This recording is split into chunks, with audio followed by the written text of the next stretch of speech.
भौजी तू अपना ढोरिया में कुछ लगावे लुका? ना जी, नमकीन जैसन लागत रोलो। रउआ कैसे मालूम?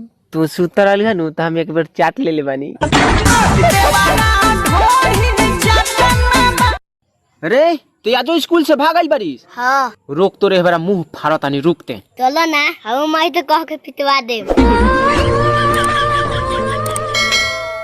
कि तोहके दिलवा में ऐसे अड़सा लेहनी हम हो, तोहके दिलवा में ऐसे अड़सा लेहनी हमसे पत्थरिया गुर्दा नाराज हो गई।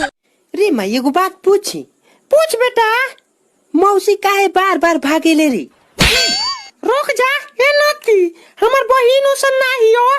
तो काहे रोवत रहलीस? पापा लेके भागो रहलन तो। और बताओ, खाली बैठे हो? आवलो मिल के झगड़ा कोई जाओ। हम लड़के हैं जनाब, इसको छोड़ के।